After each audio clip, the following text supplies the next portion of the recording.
Вітаю, друзі! Ну що, наш президент робить все для того, щоб у нас стало ще більше проблем. Після заяви Урсули фон дер Ляєн про те, що не зрозуміло, як наповнювати фонд допомоги Україні в наступному році, здавалося, що Зеленський повинен після цього проявити максимальну лояльність до європейських стандартів і цінностей, ба більше того, він повинен уникнути будь-яких питань корупції і почати допомагати антикорупційним органам боротися з корупцією. Але виходить навпаки. Ба більше того, в Європі дедалі частіше стали порушувати питання корупції, з якою якби пов'язують навіть не Україну. Ні. Зеленського та його оточення. І статей про корупцію, до якої пов'язаний Зеленський, а також його оточення, стає все більше. Наприклад, Berliner Zeitung в авторській колонці зазначає, що корупція в Україні, яка стала центром сили влади Зеленського, стає проблемою вже для Європи. Корупція на всіх рівнях, заблоковані реформи, розкрадання в оборонній сфері та нові розслідування щодо оточення українського президента деталі більше підживлюють сумніви як Берліну, так і Брюсселя щодо бажання Зеленського проводити реформи. Ну, фактично те, про що я казав всі ці роки, тепер обговорюється в європейських ЗМІ. Я пояснював нашим партнерам, чому Зеленському не потрібна Україна. Україна в Євросоюзі. І чому він не хоче робити реформи. Все дуже просто. Зеленський розуміє, Україна в Євросоюзі – це незалежне судочинство, це верховенство права, це його відповідальність перед законом. Це не він впливає на суди, а суди будуть приймати рішення. Це не він буде царем, а він буде на лавці підсудних. Він це розуміє. Йому це не потрібно. Ба більше того, боротьба з корупцією нищить фактично лояльність його оточення до нього. Бо де вони люблять Зеленського? Вони люблять наповнювати свої кишені. І якщо їм це не давати, вони не бачать сенсу служити царю. Тому що Україна їм не потрібна, Зеленський тільки потрібен, якщо дає можливість займатися корупцією, а те, що вони не державники, розуміють всі. І от нарешті європейці це стали теж розуміти. Видання, до якого можуть бути будь-які претензії, але питання головне, що вони підіймають ті теми, які ми і так обговорюємо на кухнях один з одним, і знаємо, що це правда. Бо скажіть, ну що, нема династії, нема Міндіча, нема Єрмака з його будинком в династії, нема мовчання Вови про будинок в династії, нема всього іншого? Є. Корупція на всіх рівнях є. І от німці почали це писати. До них писали ще Financial Times, Wall Street Journal, писав The Economist, писала Guardian, та всі почали писати одночасно. І це говорить тільки про одне. Європейці, як, до речі, і наші американські друзі, припиняють мовчати з цієї теми. Наприклад, Berliner Zeitung зазначає, що через чинний воєнний стан в Україні не проводяться президентські вибори. І тому ставить питання, а як довго Зеленський зможе зберігати легітимність в очах виборців, західних союзників і в умовах саме затяжної політичної кризи та нескінченних корупційних скандалах, які пов'язують з його друзями, бізнес-колегами, партнерами, оточенням. Ну всі фактично, всі, хто навколо нього. Міндіч, Чернишов, Єрмак, Галущенка, Шурма, всі. Таке відчуття, що якщо людина не корупціонер, вона не потрібна Зеленському. Схоже, що це припущено не дуже далеко від правди. Я говорив з декількома журналістами європейськими, і вони кажуть, що зараз є в них розуміння, і вони будуть намагатися довести це, що Зеленський має відношення до Фаєрпойнту. Що він постійно піарить Фаєрпойнт, що він фактично є реальним власником Фаєрпойнта, всякі Штілермани, Міндічі і всі інші, ну, скажімо так, це номінали, фронтмени, які своїм таблом показують, що це вони. Але всі також розуміють на Заході зараз, що зняли Федорова тоді, коли він обрізав Фаєрпойнту бюджетні гроші. Бо вони розраховували на 80% від бюджету, їм дали 20%, а частину грошей отримали, скажімо, люди близькі до Федорова. Зеленському це дуже не сподобалось, бо він-то бачить свою кишеню, як наповнюється, а це не сталося. І от європейські журналісти мене запитують, чи є в мене докази того, що Зеленський має відношення до Фаєрпойнту. Я поясню їм, що я не є розслідувачем в цьому питанні, і тут треба звертатися скоріш до антикорупційних органів, у яких є деяка інформація, а також інформація по дуже близькій людині до Зеленського, яка доводить, що це дім саме Зеленського, бо на плівках є ця людина, і вона надблизька Володимиру Олександровичу. Мабуть, скажімо так, частина його родини. Хто це? Навіть гадки не уявляю. Хай Володимир Олександрович сам запитає правоохоронців, але він теж знає, хто це, і знає про ці записи і все інше. А от про Firepoint, ну що ж, там питання стає руба.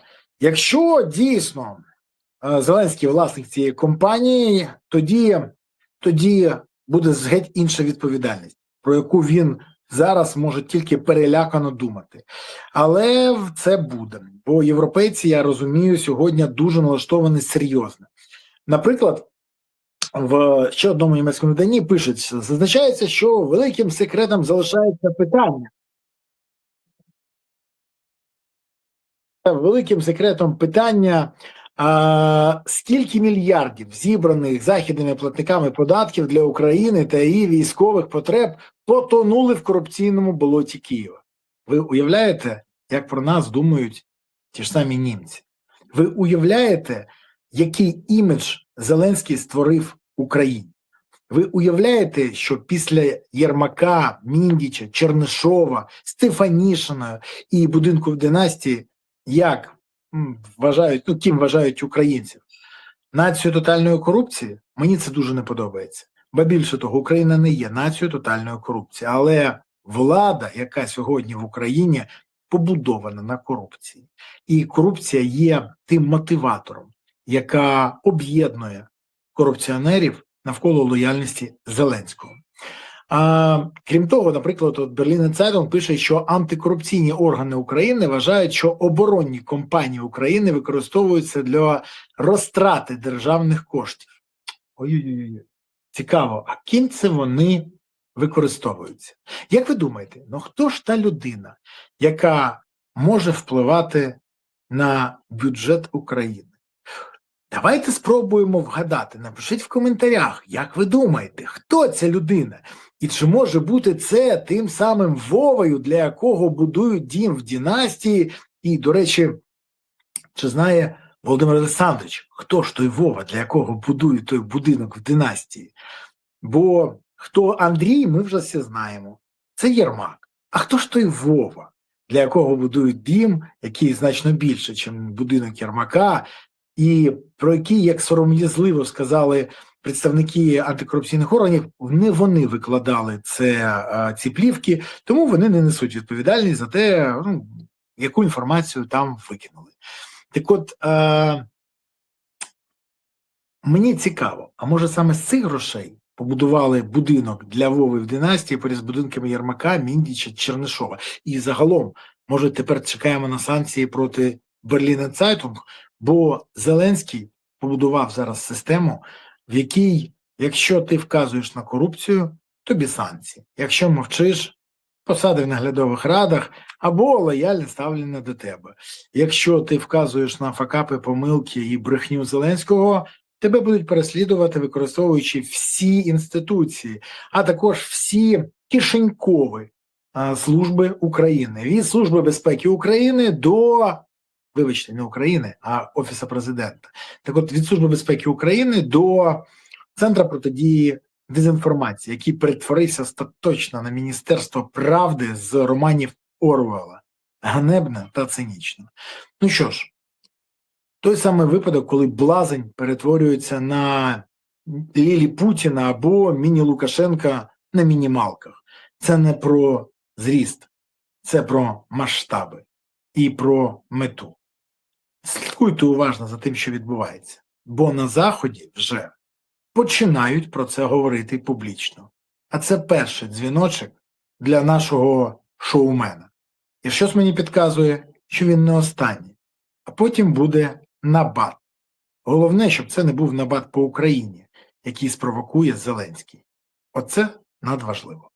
Тож, дякую вам, що ви дивитесь цей ефір, підписуйтесь, ставите вподобайки, поширюєте відео і коментуєте. Напишіть в коментарях, до речі, що ви думаєте, звідки ви дивитесь, і хто ж той Вова, для якого будують Дім династії. А ще дуже дякую за те, що ви підтримуєте ЗСУ, донатите на ЗСУ, приєднуєтесь до ЗСУ і допомагаєте ЗСУ. Бо тільки ЗСУ – запорука того, що у України є майбутнє. Тож гуртуємось навколо ЗСУ, щоб у України було гідне майбутнє. Дякую вам. Па-па.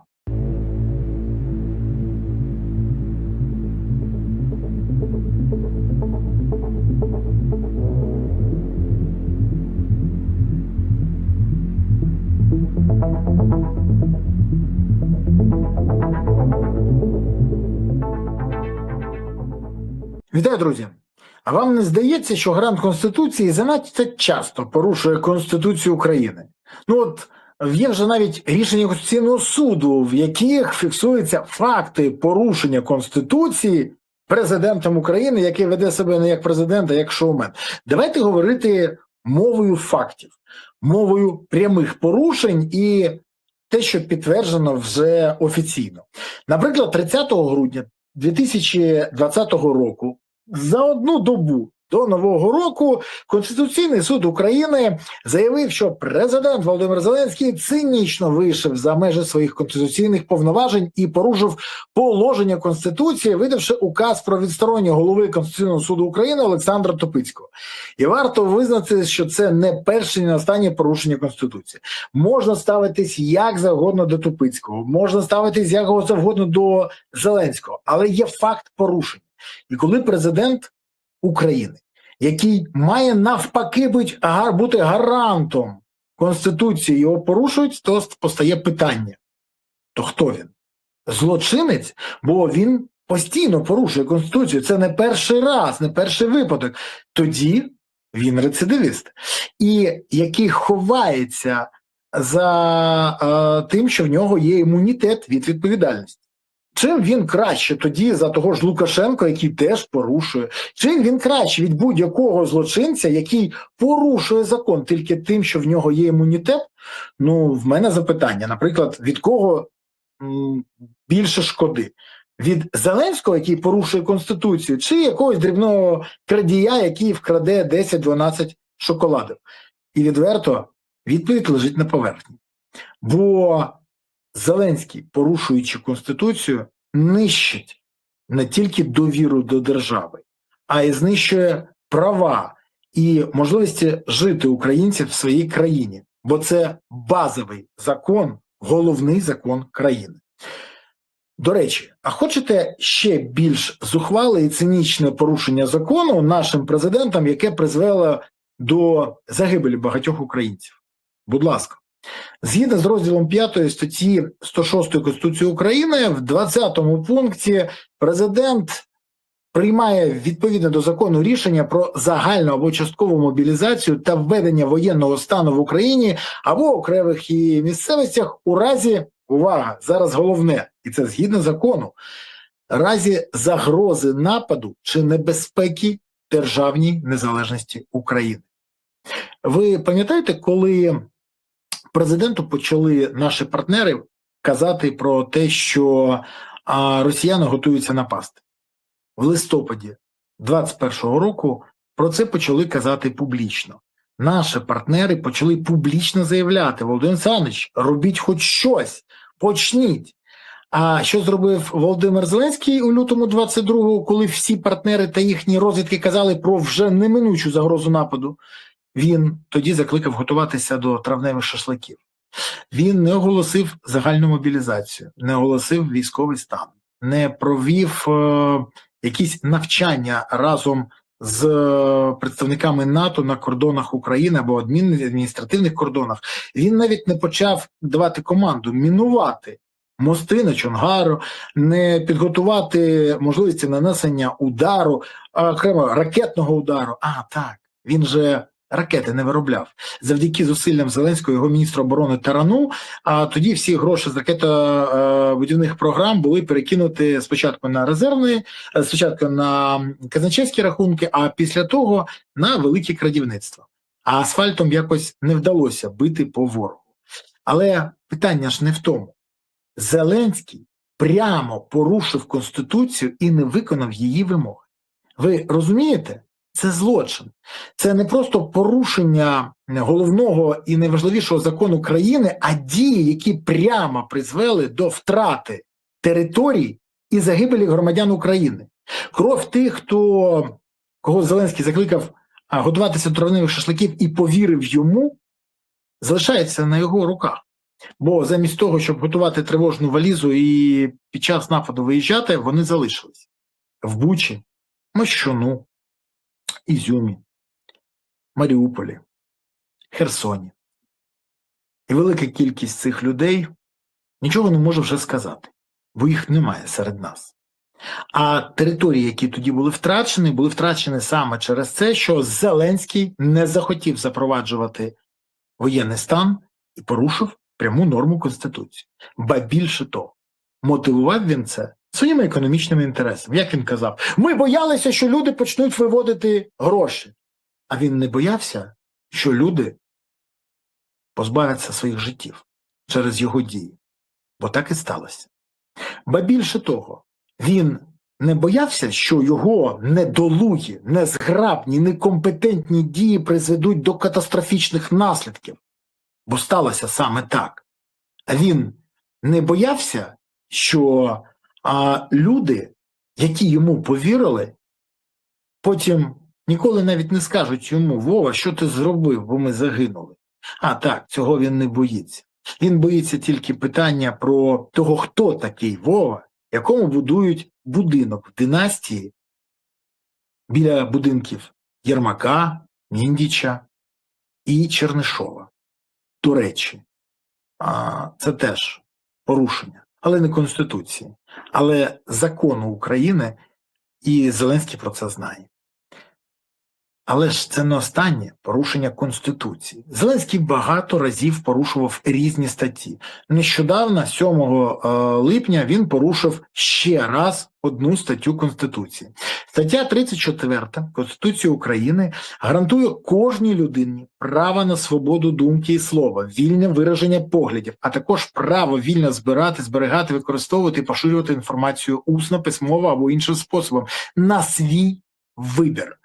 Запитання про те, хто такий Вова, для якого будують дім в династії перед будинком Єрмака, Міндіча і Чернишова, запитання про Фаєрпойнт, запитання про травневі шашлики, за всі інші питання, а також за критику дій влади і недолугість, і некомпетентність Зеленського, він запровадив проти мене санкції, прямо порушуючи норму Конституції, гарант Конституції, який повинен був би захищати Конституцію, її порушив через свій власний переляк, що йому будуть ставити питання і далі. Ба більше того, заблокував мій YouTube-канал на території України з переляку, порушивши теж не тільки Конституцію, а й норми Європейської конвенції з прав людини. Питання: чи розумів це Зеленський, коли робив? Звісно, розумів. Ну він же не останній йолоп. А якщо останній йолоп, то як останній йолоп може бути президентом України? Тож, таких порушень Конституції саме Володимиром Олександровичем Зеленським ще вистачає. Я нагадаю, що в квітні 2019 року Володимир Зеленський заявив на телеканалі «1+1». Якщо я колись-небудь в житті порушу закон, я піду сам. Отож, в мене одне єдине запитання. Скільки ще порушень Конституції потрібно президенту, щоб виконати свою обіцянку? Бо щось мені здається, що Зеленський, розуміючи свої перспективи після втрати влади, не лише сам не піде з посади, а й буде за влади хапатися своїми спітнілими клептократично-корупційними ладонями гірше за Януковича. Бо він добре розуміє, що накоїв і за що буде відповідати. А цього він боїться до гикавки. Тому буде порушувати Конституцію і далі. Чи я не правий? Напишіть про це в коментарях. До речі, я дякую вам, що ви дивитесь мій YouTube, навіть використовуючи VPN, або якщо знаходитесь за межами країни, не використовуючи. В будь-якому випадку підпишіться, поширте, прокоментуйте, допоможіть каналу розвиватися і порадьте його своїм друзям і знайомим, розкажіть їм, як треба користуватися VPN, щоб вони могли його дивитися. До речі, щось мені підказує, що незабаром не тільки мій канал, а ще й інших критиків влади буде заблокований. Зеленський в цьому послідовний. Тож, я дякую вам за вашу активність і підтримку каналу. Але окрема подяка за те, що ви підтримуєте ЗСУ. Донатите на ЗСУ, приєднуєтесь до ЗСУ, допомагаєте ЗСУ. Бо ЗСУ – це єдина сила, яка є запорукою того, що у України є майбутнє. Тож, гуртуємось навколо ЗСУ, щоб у України було гідне майбутнє. Дякую вам. Па-па.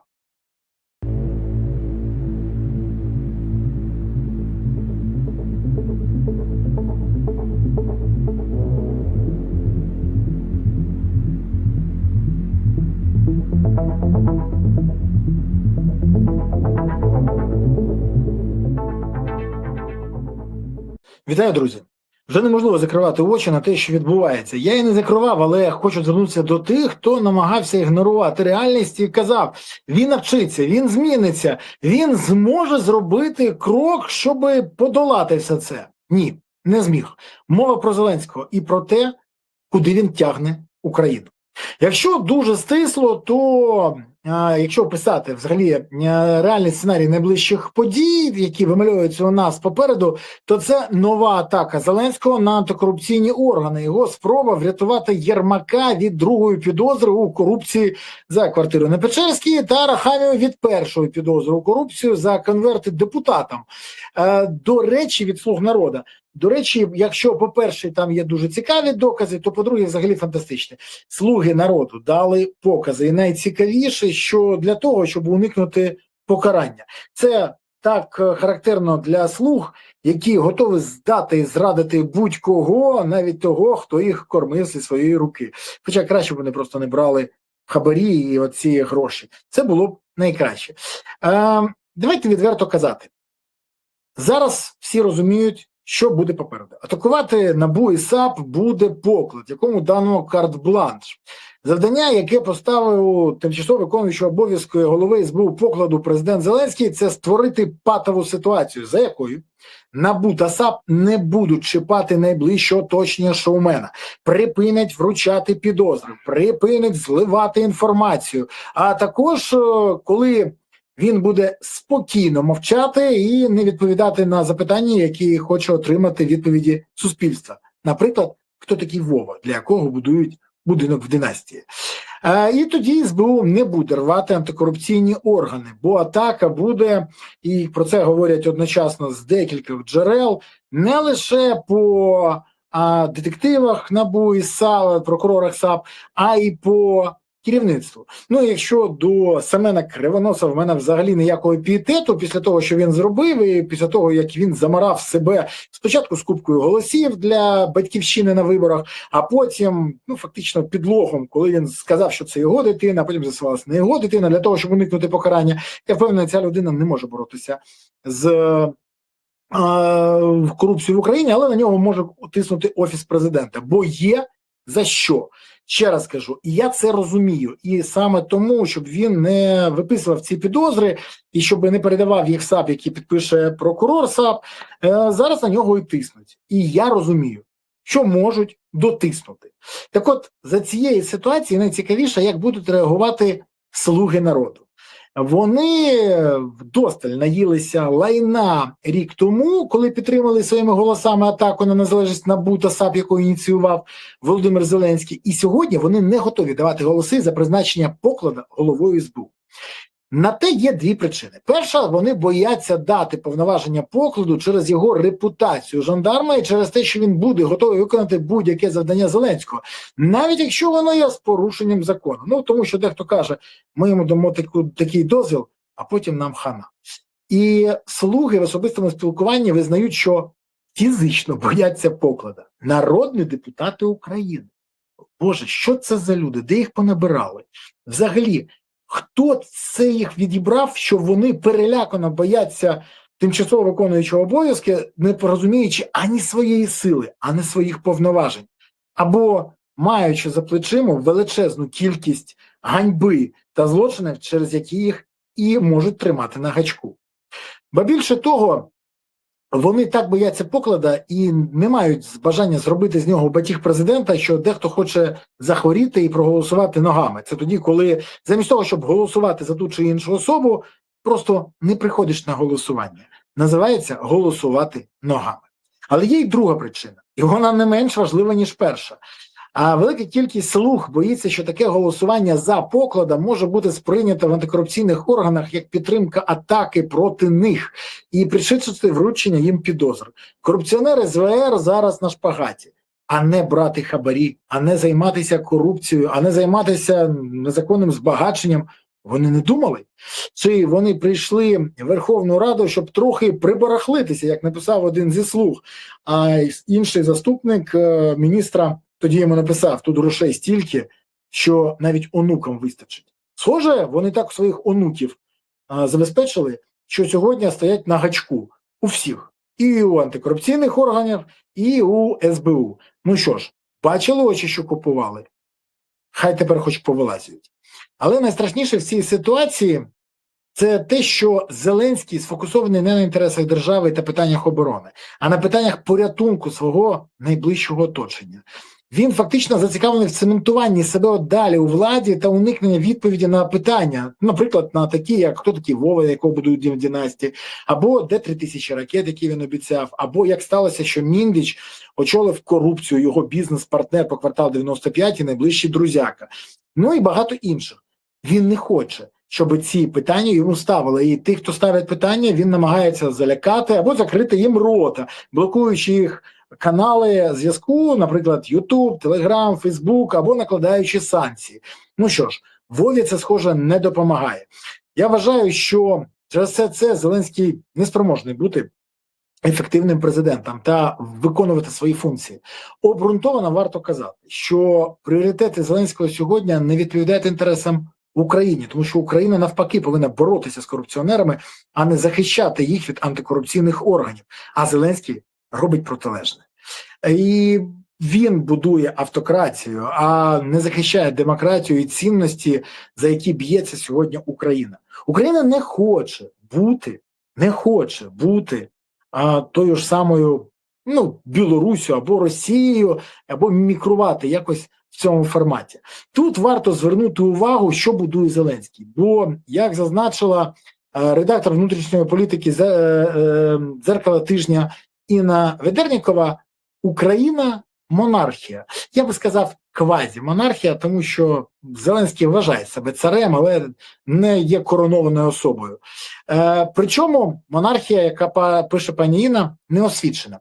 Зосередивши владу в своїх руках, президент Володимир Зеленський одночасно досяг межі своїх компетенцій. Тут вона підтверджує мої тези, які я часто кажу, про те, що Зеленський ідеально демонструє рівень своєї підготовки і демонструє її згідно відомому слогану ССО. У час найбільших випробувань ви ніколи не підійметесь до рівня свого очікування, а завжди впадете до рівня своєї підготовки. Зеленського готували на каналі 1+1 у Коломойського та готували в клубі веселих і кмітливих у Маслякова в Москві. Тому і падає він до рівня цієї підготовки, а не до рівня, який повинен бути рівень державника. Він навіть ніколи не зможе стати державником, тому що його тримає за ноги двушечку на Москву, династія, Єрмак і інші. І от тут є проблема. Він так і не наважився скинути цей баласт своїх, перезавантажити систему державного управління професіоналами та дати системі простий сигнал – не красти. І відверто кажучи, коли журналісти вже ставлять питання, що небезпечніше під час війни – злочинні дії корупціонерів чи злочинна бездіяльність лояльних дилетантів, коли ці дві отрути опинилися в одному флаконі, то ризик уже не політичний. Ризик програти війну. Ризик втратити Україну. І Україна через дії Зеленського і його оточення опинилася в цьому глухому куту і повинна з нього виходити. Як саме? Тут все просто. Зеленський має піти. І він сам повинен зрозуміти, що йому далі не по одному шляху з Україною. Він та людина, яка зганьбила себе, яка втратила довіру, і останні, до речі, рейтинги показують, він втрачає довіру все більше і більше. Він програє вже всім, і навіть його оточення, до речі, каже, що шанси на перемогу у Зеленського такі ж самі, як і очолити Компартію Китая. Мріяти він про це може, стати ніколи.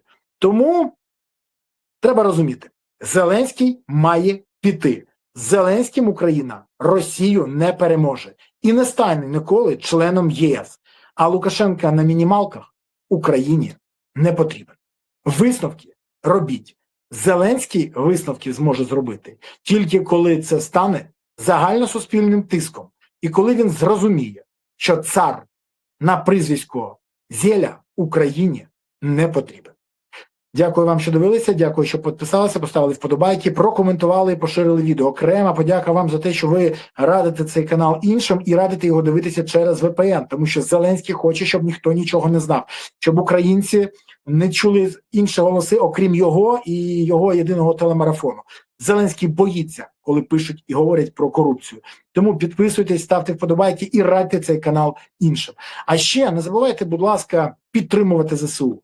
Тому що майбутнє України залежить тільки від Збройних сил України. Є ЗСУ, є гарантія того, що у України є майбутнє, безпечне майбутнє.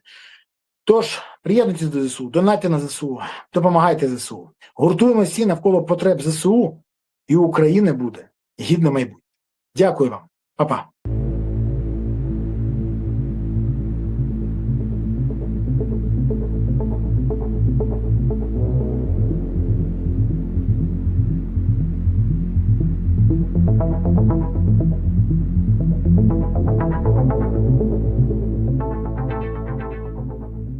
Вітаю, друзі! Ну що, сьогодні буде дуже цікава ситуація у Верховній Раді, але я вам поясню не просто чого чекати, а які можуть бути порушення закону, а також які можуть бути наслідки деяких рішень, які сьогодні відбудуться у Верховній Раді. Зеленський вчора вніс подання на міністра оборони Хмару та на міністра закордонних справ Сибігу. Подання є. Більше того, ми сьогодні побачимо, чи є голоси. Тут найцікавіше, що протягують їх тільки вдвох, бо хотіли протягувати пакетом. Сибіга, Хмара і Поклад на голову СБУ, але, порахувавши голоси, побачили, що ні, немає. Саме Поклад тягне цю історію вниз, але це другорядне. Поклад все одно зможе керувати СБУ і виконувати будь-які забаганки і вимоги Зеленського.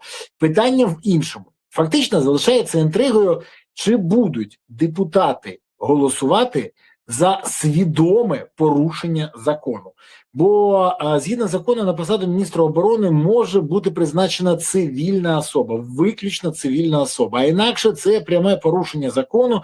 Зміни закону відбулися під тиском наших партнерів, які кажуть, хочете бути європейцями, хочете бути членами ЄС, тоді керувати Міністерством оборони повинна цивільна людина. Так повинно бути, так у всіх європейських країнах. І Україна погодилася на це. І отут цікаво. Поясню чому. Бо, згідно закону, Хмара не може припинити бути військовослужбовцем, бригадним генералом, діючим воєнним зараз. От просто зараз не може. Це буде незаконно. Він може звільнитися або через ВЛК, або якщо в нього з'являться 3 неповнолітніх дітей. Про 3 неповнолітніх дітей навряд чи в нього з'явиться. Він не Семен Кривонос, який для того, щоб уникнути відсідки за скупку голосів в інтересах партії «Батьківщина» на виборах, фальсифікував собі дитину. Це окрема історія. Хмара – інша людина. Через ВЛК, давайте так, Хмара – спецназовець, Хмара Альфач, з Альфи, як його списати, але кажуть, що все одно будуть. Намагаються притягнути сюди історію, що в нього є вислуга років, немає. Вислуга років в нього є, якщо це мирний час. У воєнний час є перелічені причини для списання ВЛК або діти. Або те, що не підходить Хмарі, бо він тоді не зможе виконувати обов'язки міністра оборони.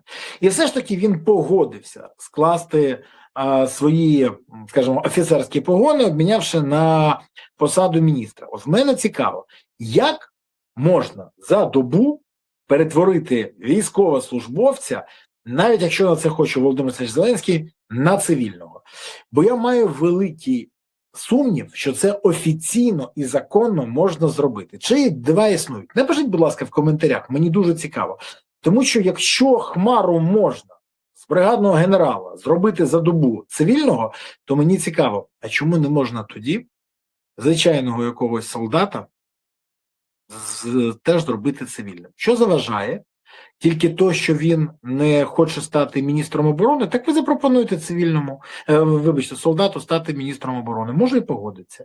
Але якщо серйозно, то це показує, і в армії дуже прискіпливо за цим зараз дивляться, що для когось є закон, а комусь можна його обходити, якщо Зеленський це хоче. І піднімається знову питання про терміни служби, бо дуже дивна ситуація. У нас багато хто на нулі, з величезними проблемами, болячками і всім іншим служить, а Хмару хочуть списати за добу і зробити з нього цивільного. А якщо він залишається генералом, то як за нього проголосують в депутати? Це ж пряме порушення закону. Тож, уважно слідкуємо за тим, що відбувається. Так, я розумію, що маніпулятори і шахраї, які сьогодні керують країною, можуть фактично знову порушити закон. У нас не тільки закон, у нас президент системно гвалтує Конституцію. То приймає рішення, наприклад, накладаючи санкції проти громадянина України, що є порушенням, прямим порушенням Конституції, то не виконує прямі норми Конституції, які кажуть йому, що треба запроваджувати воєнний стан у разі загрози нападу. Але повернемось до нашого питання. Призначення Хмари міністром оборони, скоріш за все, депутати, якщо і проголосують, то звільнить можливість остаточно очолити покладу СБУ. І тут найцікавіше. Він буде залишатися поки що виконуючим обов'язки, тимчасово. Але, скажімо так, як сказав один військовослужбовець, цей дядько виконує свої обов'язки і вирішує питання так, що Татаров порівняно з ним гуманіст і філантроп. Це так, для розуміння.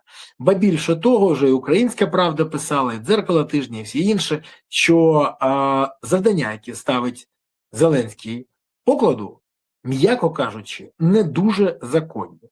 Ну і для всіх не є таємницею, що сьогодні СБУ шукає не російську агентуру, а бореться з вільнодумством, з опозицією, з антикорупціонерами, з журналістами, з вільною пресою, зі свободою слова і з політиками, які критикують владу і вказують на корупцію. Бо для Зеленського важливо, щоб не корупцію не було, а щоб про неї не казали ті, хто про неї знають і вказують на неї. Бо для Вови питання про будинок в династії – це дуже болісна історія. І тут найцікавіше. Бо давайте відверто. Якщо призначають Хмару міністром оборони, якщо поклад є на СБУ, до речі, тут для окремих людей, які дуже активно допомагали Міші Фьодорову з акціями протесту, з картонками, з усім іншим, будуть проблеми, бо Зеленський любить мститися. Я вам це кажу як людина, яка особисто це на собі відчуває. Так от, гарантую, що, скоріш за все, у Лачина більше не буде охорони СБУ, а якщо навіть і буде, то підійде ТЦК. І зустріч ТЦК для Лачина може бути дуже цікавою. Вова любить такі історії. Ну, це він свого особистого фітнес-тренера забронював від мобілізації. А Лачина – ні, ніхто захищати не буде. Тож, цікаво, що буде далі. А для Фьодорова от тут найцікавіше. Або Фьодоров дуже швидко здується, або перейде в жорстку опозицію. Якщо перейде в жорстку опозицію, тоді ми побачимо декілька цікавих справ, ба більше того, історія, яку нещодавно НАБУ і САП підняли, це історія по закупівлі дронів в Держспецзв'язку, який напряму пов'язувався і контролювався Фьодоровим, показує, що для Міші є багато цікавого. І якщо прилетить, замало не буде йому. Тож цікаво, що обере Фьодоров. Бо на сьогодні він і досі боїться хоч щось сказати в бік Зеленського. А картонки, ви хоч раз бачили там, щоб вони вигукували Зеленського до виконання законів, Зеленського геть, або ще щось, або звинувачували Зеленського, питання про династію? Ні.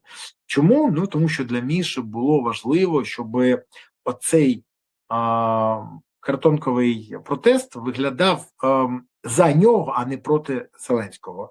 Ну, що хотів, то і отримав. До речі, обрання Хмари і остаточне закриття дверей для Федорова, бо він не буде призначений нікуди, Зеленському не пробачає те, що той підняв бунт проти царя, бо в них же як? Якщо ти мовчиш і тихесенько йдеш, тоді тебе можуть кудись притулити. Ну, як завжди. Цей не запритулений і тому може бути ображений. І тут для нього питання: або він починає персональну політичну історію, яка може дуже швидко закінчитися через справи, або буде тихо сидіти. Що обере Федоров? Я ставлю на тихо сидіти, бо розумію, що до нього може прилетіти. А Міша не боєць. Хоча можу помилитися, всяко буває. Подивимось. А поки цікаво головне, чи буде рішення по Хмарі, чи, скоріш за все, до речі, депутати погодяться і проголосують з порушенням закону, тут мене це не дивує, але мене цікавить інше. І, до речі, вас теж це повинно цікавити. В країні, які постійно фактично знущаються над законами, якщо Зеленського можна порушувати закон, всім іншим теж можна? Чи всі тварини рівні, але деякі рівніші, як в колгоспі тварин у Орвела? Відповідь напишіть в коментарях. Це важливо. Дякую, що дивитесь, підписуєтесь, ставите вподобайки і коментуєте. Окремо прохання вас не забувати підтримувати ЗСУ, бо ЗСУ – це єдина сила, яка є запорукою того, що Україна є майбутнє. Тож гуртуємо всі навколо потреб ЗСУ, донатимо на ЗСУ, приєднуємось до ЗСУ, допомагаємо ЗСУ. І тоді у України буде гідне майбутнє. Дякую вам. Па-па.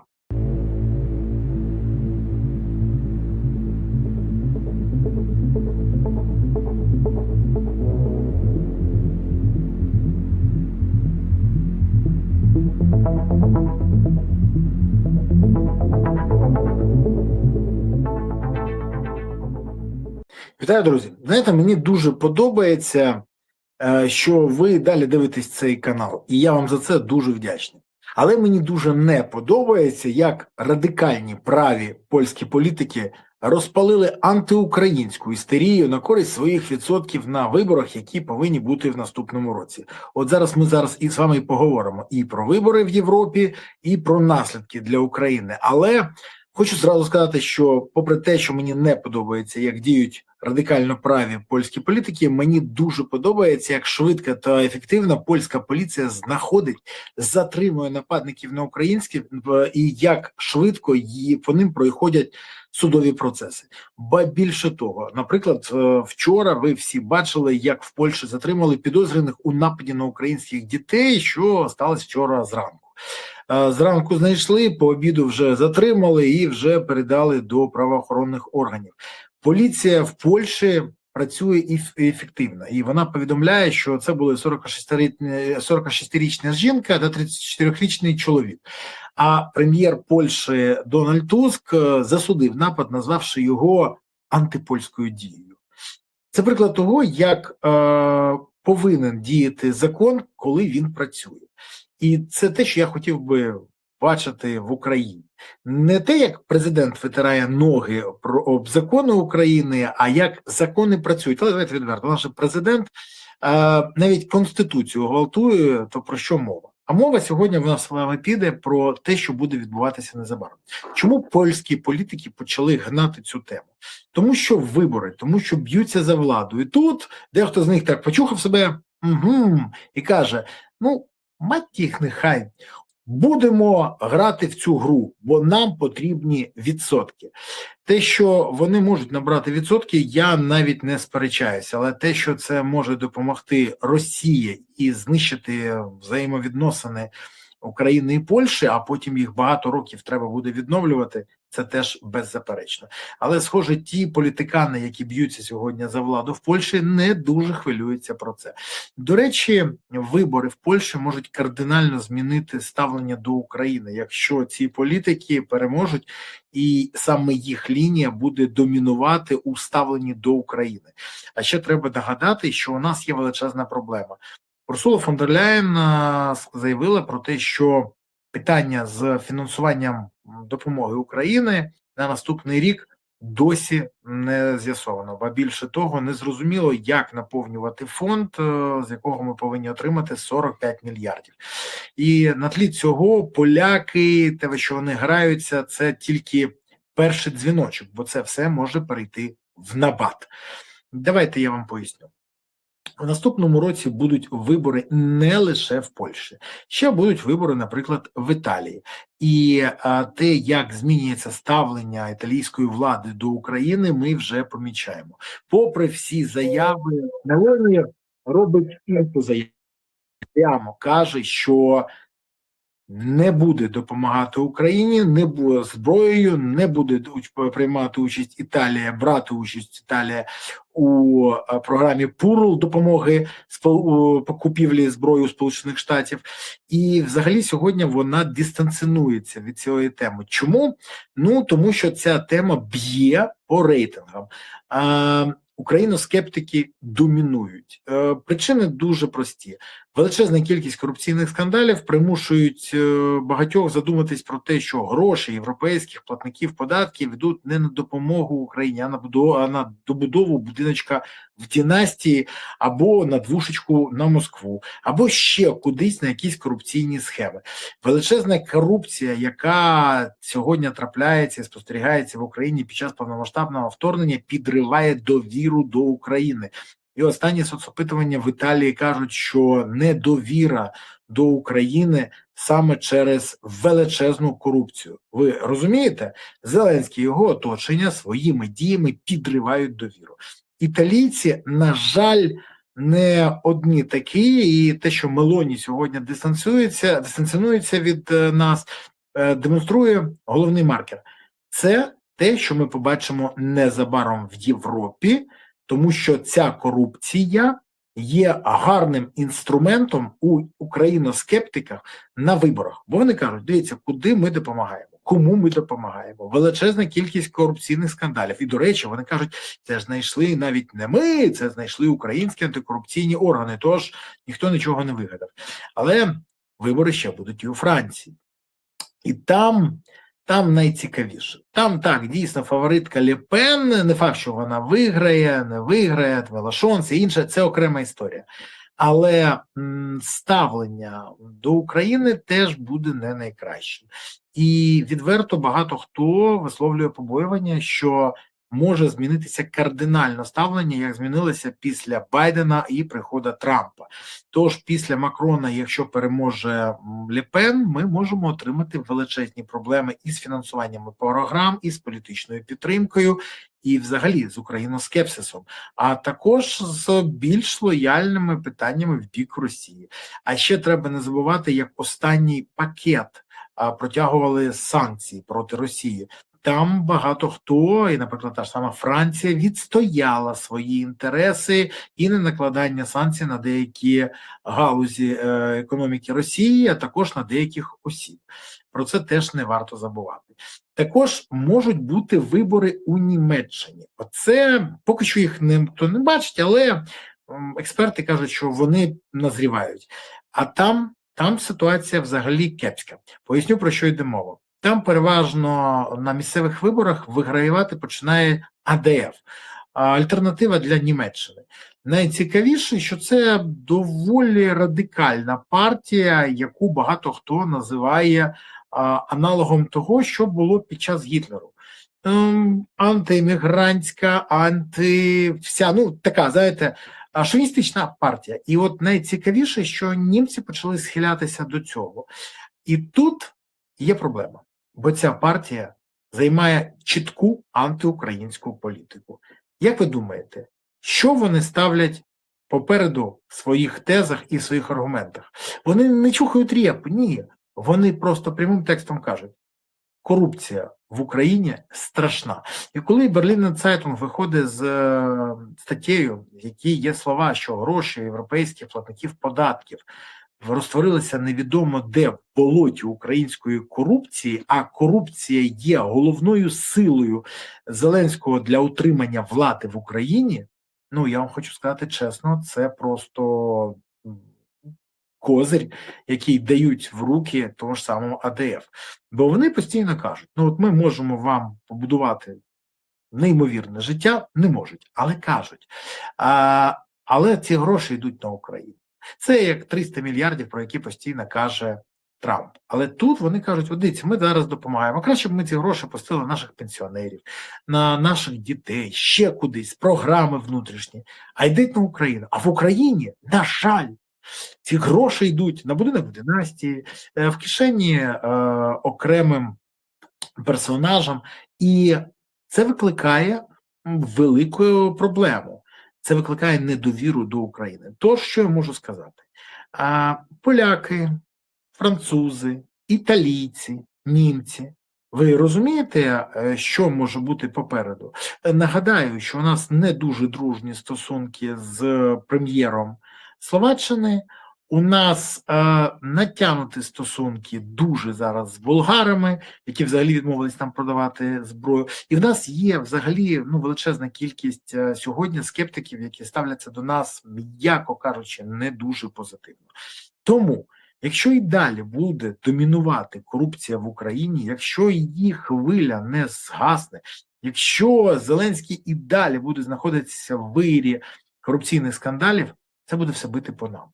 І тоді можна казати, що Зеленський і його оточення відверто несуть шкоду Україні, і ми втрачаємо міжнародну підтримку саме через дії Зеленського і його оточення. Корупційні дії. Про це забувати не варто. І бажано вже зараз починати виправляти ситуацію. Чи вірю я, що Зеленський це буде робити? Ні. Саме тому я чітко наполягаю, Зеленський має піти. Замість нього повинен бути призначений виконуючий обов'язки, це голова Верховної Ради. Голова Верховної Ради повинен бути переобраний, тому що посіпака Зеленського Стефанчук – це ще гірше, ніж Зеленський, це просто нікчемна людина, це яка порушувала закони, і замарана, і все інше, і тут окрема історія. Але, як сказав нещодавно один знайомий прокурор, вони всі набрали собі на 5 пожиттєвих, тому навряд чи підуть. І все ж таки, Зеленський повинен йти, замість нього призначається виконуючий обов'язки президента, це голова Верховної Ради. Голову Верховної Ради треба переобирати, повинна бути створена нова коаліція, навіть номінальна, але це коаліція, яка зможе обрати новий Кабмін, і це повинен бути вже не Кабмін якихось об'єднань, а Кабмін порятунку України. Бо часу у нас дуже замало, а те, що робить Зеленський і його оточення, фактично знищує всі сподівання України на те, що ми зможемо вистояти і перемогти. На жаль, правда саме така. Висновки робіть самостійно. Інших варіантів у нас я не бачу. Те, що Зеленський схамениться і почне займатися обороноздатністю України і боротися з корупцією, я не вірю. Якщо ви вірите, напишіть про це в коментарях. Бо більше того, я впевнений, що з Зеленським перемога нам не світить. І ЄС теж. На жаль, ситуація саме така. Дякую, що дивилися, дякую, що підписалися, поставили вподобайки, прокоментували, поширили відео. І окрема подяка за те, що не забуваєте ставити вподобайки і поширювати відео.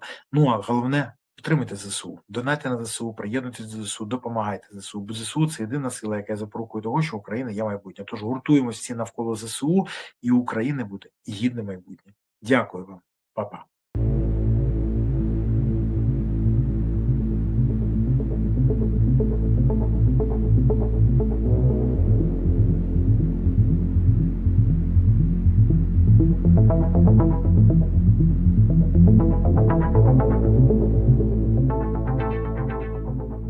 Вітаю, друзі! Ну що, після того, як Ірина Мудра вляпалася в корупційний скандал, де її писали і з'ясувалося, що Офіс президента – це таке велике корупційне кубло, в якому використовують владу для того, щоб збагачуватись, витягувати один одного, вносити заставу з використанням незаконних методів, мені стало цікаво, а що справді відбулося? І деякі люди, які обізнані дуже добре, погодились надати мені інформацію. Цієї інформації не було ані у журналістів, НАБУ про це не говорила.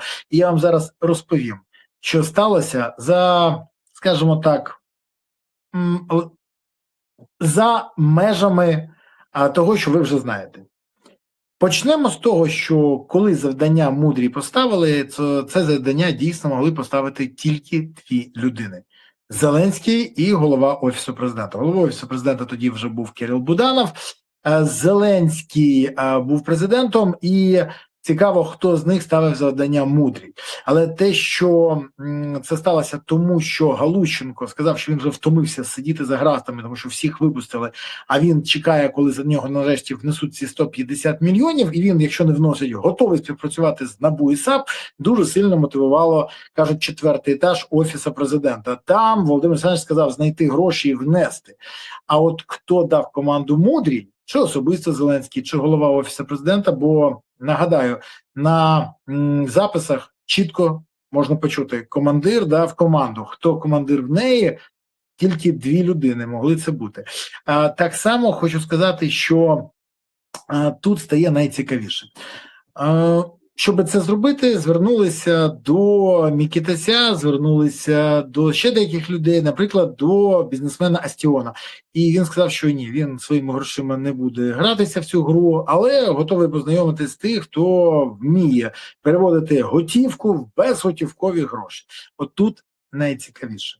Астіону гроші привезли представники ГУРМО. Це говорить про те, що у нас можна використати спецслужби або силові структури для виконання якихось особистих завдань.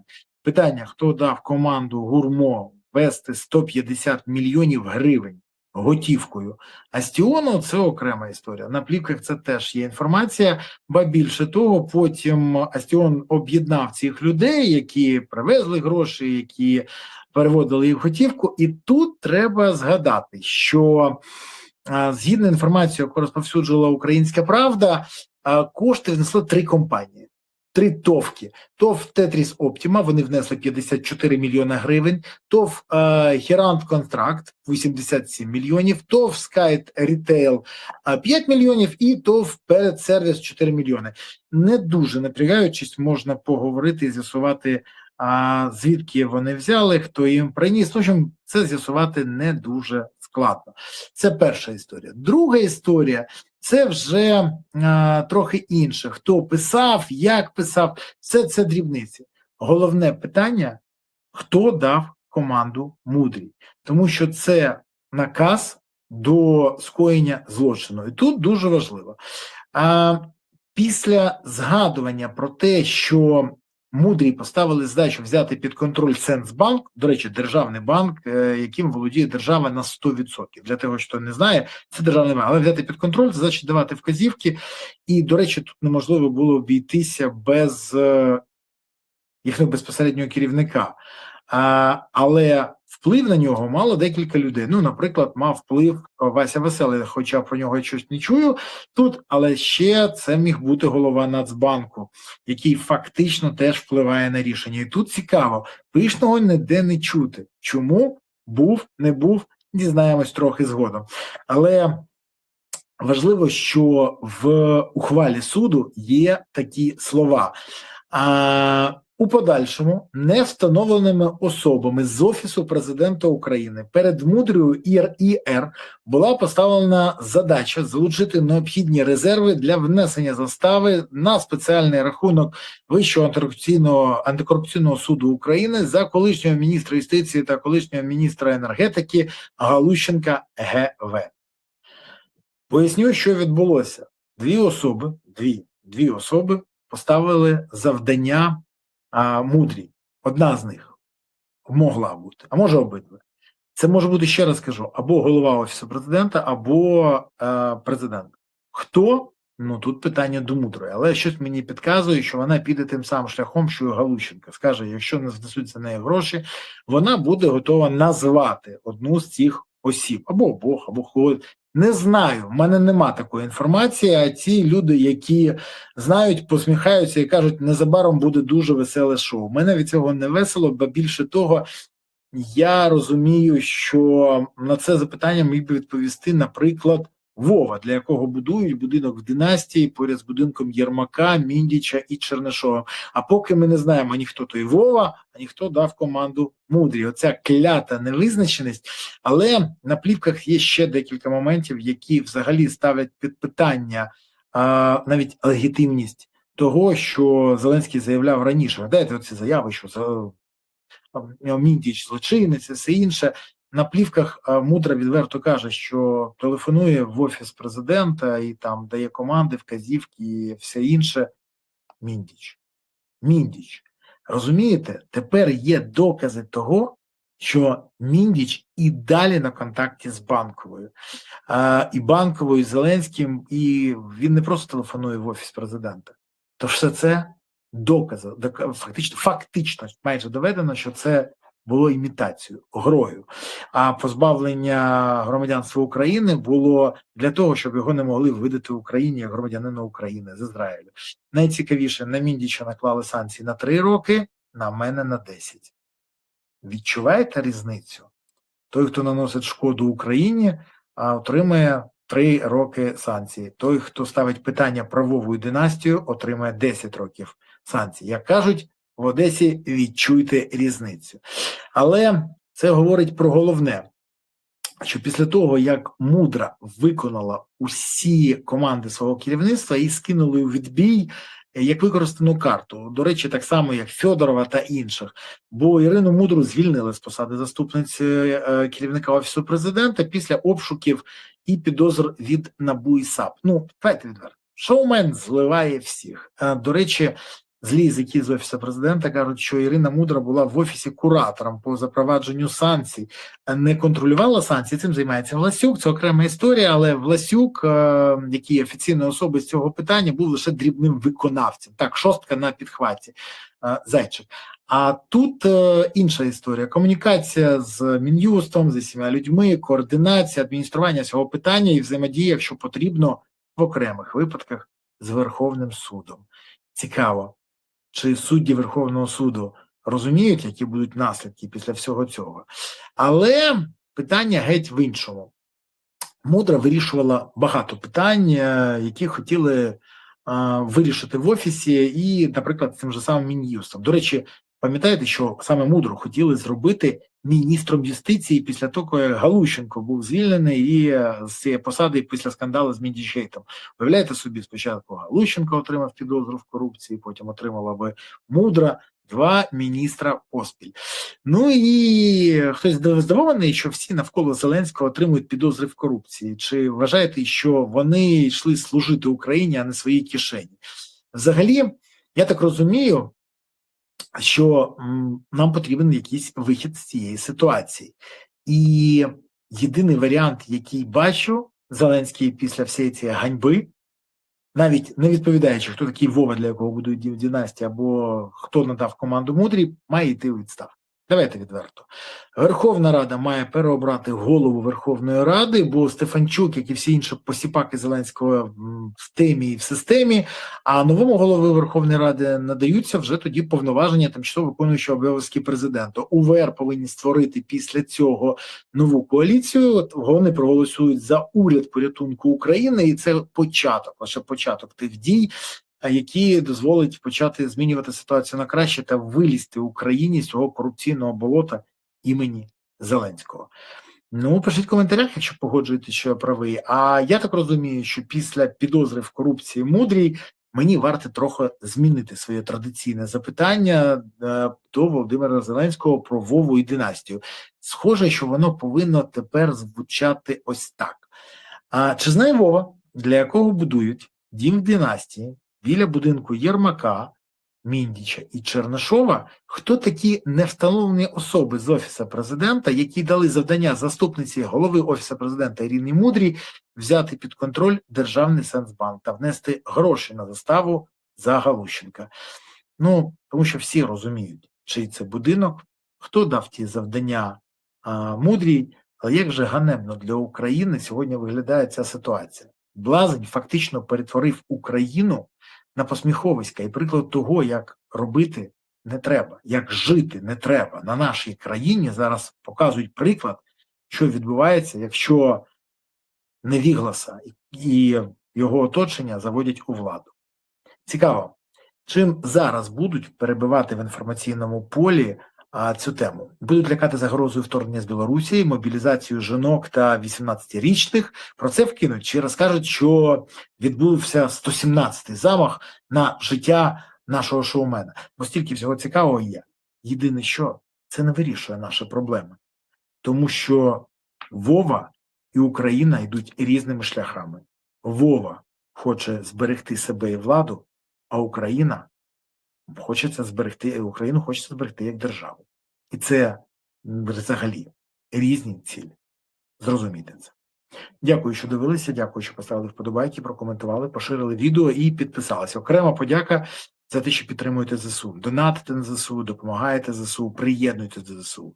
Бо ЗСУ – це запорука того, що Україна є майбутнє. Є ЗСУ, є майбутнє. Тож гуртуємося всі навколо потреб ЗСУ, щоб у України було гідне майбутнє. Дякую вам. Па-па.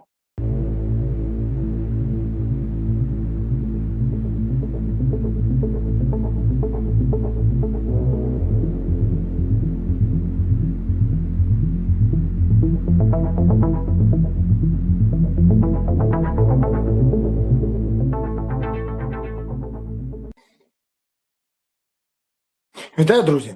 Пам'ятаєте, Зеленський колись заявив, коли сперечався з бійцем, який, до речі, на жаль, загинув на війні, він йому казав: я не лох, я президент. Але, здається, він був правий. Він не лох, бо він вважає лохами всіх інших і впарює їм таку маячню, яка можна, навіть в голову не може влізти. Його остання заява: війна стала дорожчою, нам треба знайти кошти, це найголовніший виклик. Це заява Зеленського. А спробуй, Вова, не красти. А спробуй не будувати будинок в династії. А спробуй не давати своєму оточенню красти і займатися корупцією. І тоді гроші з'являться. Уявляєш собі, не двушечку на Москву треба відсилати, а гроші на потреби Збройних сил України. Але замість того, щоб не красти, оточення Зеленського дивним чином його виправдовує. На Зеленському тримається система керування країною під час війни. Навіть опозиція в Україні розуміє, що Зеленський є консенсусною фігурою, яка виконувала та виконує дуже великий обсяг роботи. Це заявив радник Офісу президента Подоляк. Той самий Подоляк, який обіцяв, що незабаром, що в 23-му році, дасть інтерв'ю на набережній в Ялті. На Зеленському тримається корупція і брехня в Україні. На Зеленському тримаються обіцянки, які він не виконує. Від 3000 ракет до блекаута в Москві. Від української вакцини від коронавірусу, про яку багато хто забув, а гроші на яку виділили, до поваги до свободи слова і демократії. На Зеленському тримається те, що все його оточення отримує підозри в корупції. А керування? Так він же і керував цими людьми, які отримали підозри в корупцію. То це він так їми керував, чи так давав їм накази корупцією займатися? Дуже хочеться отримати відповіді на це. Відповіді або від Подоляка, або від Зеленського, як і відповіді, хто ж ті невідомі особи, які дали наказ Мудрій займатися корупцією, щоб витягнути Галущенка з СІЗО, щоб він не дав покази НАБУ і САП. Бо ми-то зрозуміємо, хто ці особи. Цікаво, може Вова, якому будують будинок в династії, біля будинку Єрмака, Міндіча і Чернишова, які, до речі, всі отримали підозри в корупції, може той Вова знає, хто ці невідомі особи? Цікаво, може запитати про це Зеленського. А Подоляк, який вірно служив Януковичу, а тепер так само вірно прислуговується Зеленському, бреше. Так, як тоді народу, так і зараз. І як, до речі, про своє інтерв'ю в Ялті. Але взагалі, на тлі останніх новин, на тлі того, що після операції Форест Гамп ще з'явилося повідомлення, як НАБУ і САП викрила знову ж ті ж самих Мітекетеся, Столара і Мудру в операції Феміда, на тому, що вони займалися рейдерством, з'являється тільки одна думка. Офіс президента і все оточення Зеленського – це корупціонери і мародери, які займаються бізнесом на крові. Бо поки найкращі сини і доньки України б'ються і віддають своє життя та здоров'я в ім'я майбутнього України, ці б'ються за бабло і корупційні потоки, за схеми і незаконне збагачення. От цікаво, як Зеленський в темі чи в долі, як він ставиться до того, що його оточення паразитує на воюючій країні, яка стикає кров'ю. Ну, напишіть про це в коментарях, бо мені дуже цікаво, як ви ставитесь до цього, як ви вважаєте, чи знає про все це Зеленський, чи він дурник і лох, за спиною якого все це відбувається. Ну, дійсно, чи він лох і не знав, що діється за його спиною. Вова, ти коли санкції проти мене запроваджував, то хотів, щоб я не питав лише про будинок в династії, чи й про це теж. Так ти лох чи корупціонер? Ну, дуже хочеться дізнатися. До речі, якщо ви пропустили, то НАБУ і САП викрили схему рейдерського захоплення учасниками злочинної організації об'єктів нерухомості та інших активів юридичних шляхом. Хочу нагадати, що саме Мудру хотіли зробити міністром юстиції. Уявляєте? Міністр юстиції, який займається рейдерством. Це треш. Але це норма для Зеленського і його оточення, бо вони бачать владу тільки як інструмент для незаконного збагачення. І плювати їм, що сьогодні хтось гине в містах або на фронті. Бо вони прийшли красти, і вони цим займаються. І коли НАБУ і САП вручає їм підозри, то це дратує їх. Але не заважає далі красти, як вони крали і раніше. Саме тому я вважав і вважаю зараз, країною керує мафія. Фактично, мафія, яка вбиває Україну. Давайте відверто. Те, що оці люди намагалися через втручання в роботу Міністерства інформаційних систем, Міністерства юстиції, через підроблення судових рішень і документів по праву власності, захопити майно, яке коштувало там мільярди, або там щось півмільярда, говорить тільки про одне. Ці люди використовували владу і свої посади для того, щоб займатися незаконним збагаченням. Не обороноздатністю України, не захистом інтересів України, не захистом життя українців, а саме цим. Цікаво тільки одне, чи буде Володимир Зеленський мовчати з цього приводу, як мовчить про те, хто ж такий Вова, для якого все ж таки побудували дім в династії поряд з будинками Єрмака, Мініча і Чернишова. А про те, що з корупцією не треба боротися, а треба її очолити, про що каже Мудра на цих записах, він теж буде мовчати, чи щось скаже? Чи це вона його процитувала, і сьогодні ми повинні визнати, організоване злочинне угруповання або мафія керує країною. Люди, які хочуть, щоб про їх злочини не говорили. Саме тому вони атакують НАБУ і САП, саме тому вони запроваджують санкції проти тих, хто вказує на це, саме тому вони і далі, як вампіри, висасують кров і гроші з країни. Розумієте? Ми ж не гірше, відверто, ніж інші країни, які дивляться на нас і кажуть, отак жити не можна. У нас чарівна, фантастична та неймовірно чудова країна. Вона феєрична. Вона класна. Дійсно класна. Її треба любити, намагатися розбудувати її та бажати залишити після себе щось таке, за що люди будуть тобі вдячні. Не схеми й теми, не розкрасти країну, а саме щось створити в країні. І не міндічити так баканити, як Зеленський і його оточення. Треба будувати таку країну, з якою не хочуть поїхати діти. Наші з вами діти.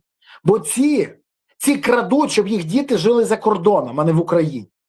Ми не гірше за поляків, чехів, естонців чи, наприклад, ізраїльтян, або американців чи французів.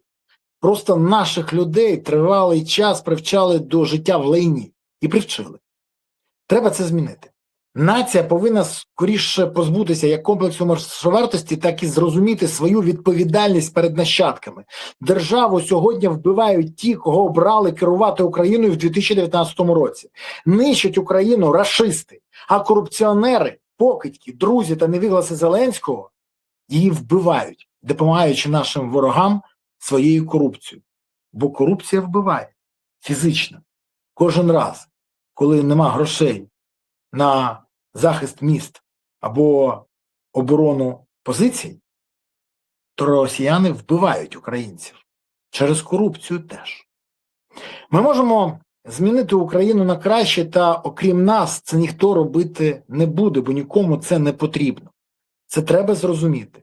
І нашій владі це теж не потрібно. Підлеглі Зеленського щиро визнають своє бажання очолити корупцію, а не здолати її. Вони хочуть красти в Україні і жити за її межами.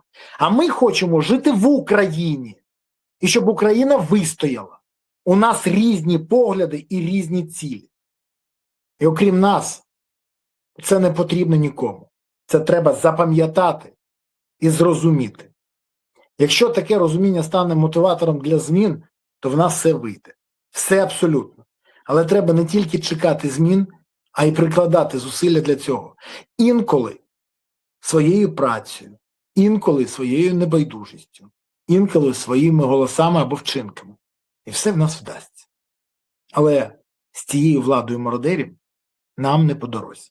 І я чекаю від Верховної Ради негайного виклика Зеленського, щоб він відповів, хто дав команди мудрі, чи знав він про це, чи він лох, чи корупціонер. Хай робить вибір і визначається. А далі будемо робити вибір ми. Дякую, що подивилися, дякую, що поставили вподобайку, прокоментували, поширили відео і підписались. Окрема подяка, що допомагаєте ЗСУ. Донатите на ЗСУ, підтримуєте ЗСУ, приєднуйтесь до ЗСУ. Бо ЗСУ – це запорука того, що Україна є майбутнє. Тож гуртуємо всі навколо потреб ЗСУ, щоб у України було гідне майбутнє. Без цих корупціонерів, без зрадників, без мародерів і без рашистів. Дякую вам. Па-па.